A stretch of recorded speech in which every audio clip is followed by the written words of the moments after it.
Why Jesus had to meet the woman at the well in Samaria.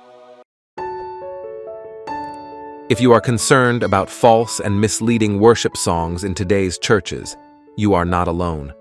Compared to most traditional worship songs and hymns, many popular contemporary worship music are not as rich in theological depth and substance.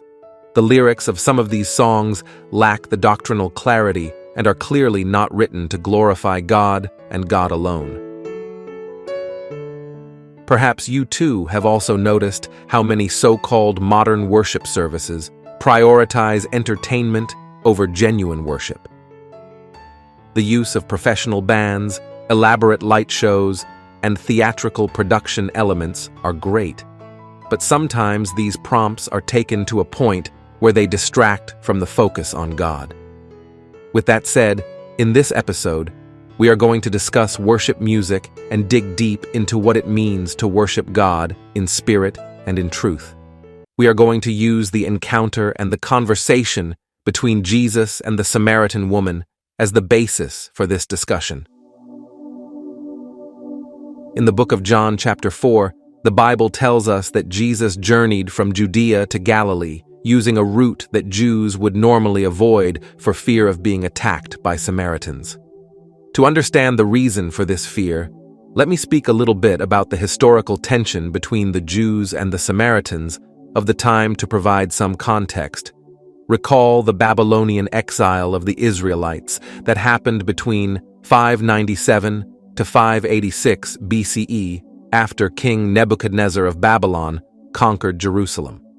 The Babylonians captured King Jehoiachin and took away a significant number of the Israelite elite, including scholars, craftsmen, and the royal family to Babylon. During their time in Babylon, the Israelites continued to maintain their faith and traditions, including avoiding marriage between Jews and non-Jews. However, not every Jew was captured and sent to exile. Some remained at home, but those left at home were not enough in number and in strength to preserve the Jewish territory. So many foreigners came to Jerusalem and occupied the city. Soon, the home-based Jews, as I will call them, started fraternizing with these foreigners. They started marrying their women as well as giving off their daughters in marriage to them. While those under the yoke of slavery in Babylonian exile maintained their traditions and cultures, those at home did not, at least with respect to marriage. The exile experience of the Israel nation eventually came to an end when the Persians, under the leadership of Cyrus the Great, conquered Babylon in 539 BCE. Cyrus issued a decree allowing the Israelites to return to their homeland and rebuild the temple in Jerusalem. However, when they returned home, they found that things have changed significantly.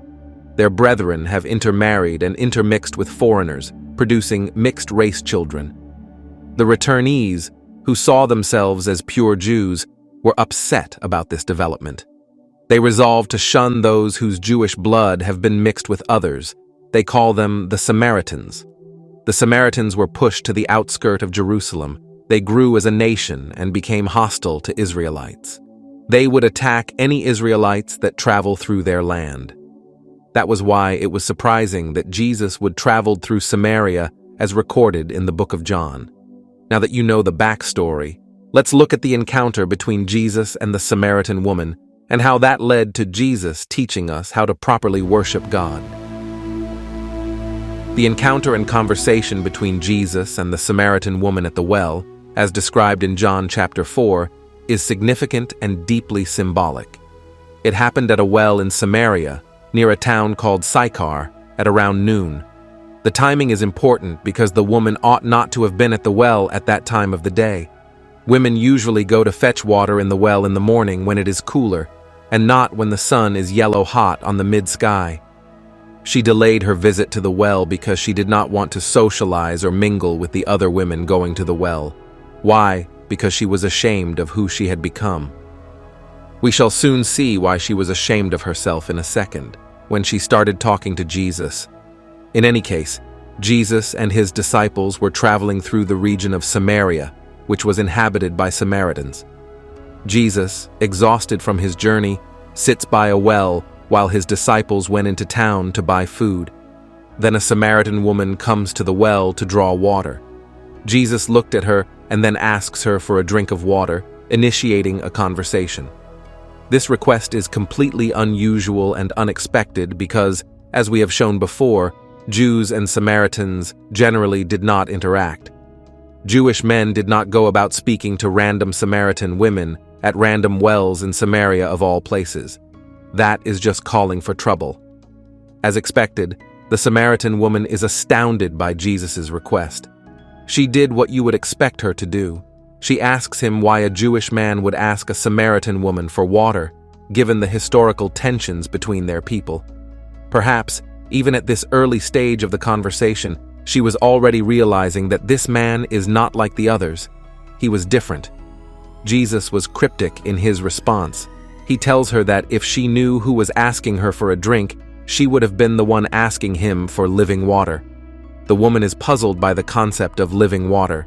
She said to Jesus, "Sir, you haven't got a bucket and the well is deep. Where would you get the living water?" Again, Jesus did not answer her question directly.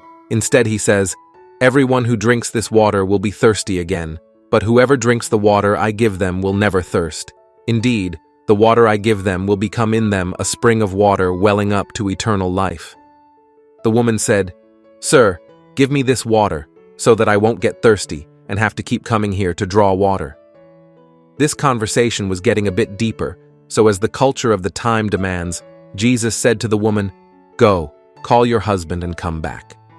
Unrelated men and women rarely spoke in public, so if Jesus was going to have more interaction with the woman, it would make sense for him to demand her husband be present. The woman said to Jesus, "I have no husband." Jesus acknowledged this by saying, "You are right when you say you have no husband." Some have wondered why Jesus would ask her to get her husband when he already knew her marital status. There are possible reasons for this. The first is to make her acknowledge her own circumstances, to make her aware of her own need. The second, which is more important and likely, is to show her that despite knowing about her sin, Jesus is still willing to go out of his way to meet and interact with her. In fact, it is to pass an important message to the world through this sinful but humble and unassuming woman at a well in outcast city of Samaria. This is yet another demonstration that your present condition and status will not stop Jesus from reaching out, if you are willing to take his hand and offer of living water. Jesus said to the woman, "The fact is, you have had 5 husbands, and the man you now have is not your husband. What you have just said is quite true."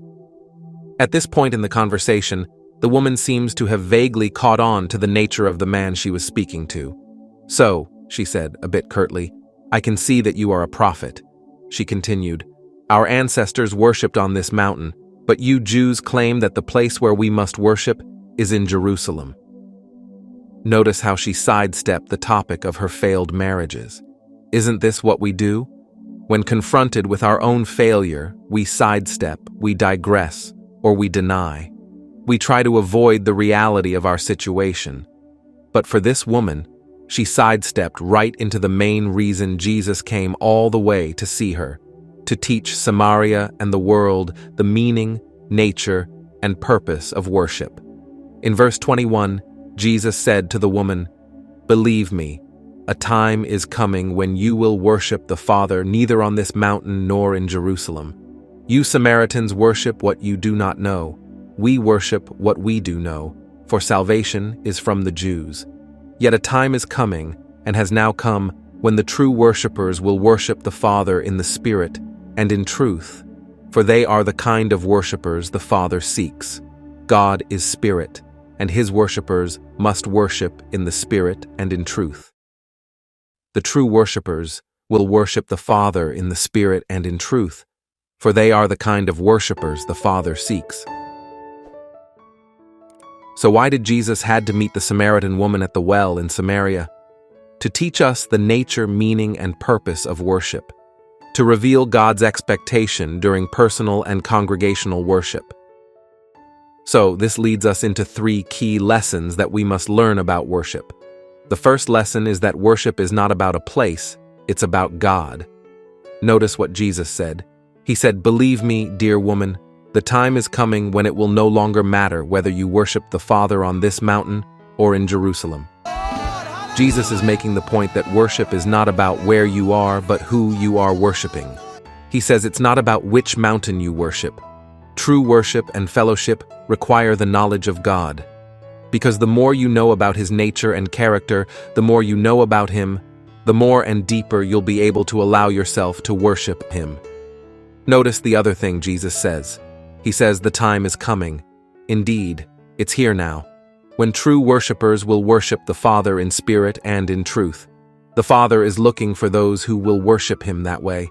It is impossible for you and I to worship God when the music we are using to worship Him and listening to is untrue or a glorification of something other than God. When we use adulterated secular music in church, it means we're singing lies to God. We're singing lies about God to God. God clearly cannot accept such worship. I could list several popular lyrics, but I am not going to. There is no need. Because I know that when you hear a worship song that misses the theological point, you will know. There is no need for a public condemnation of any artist.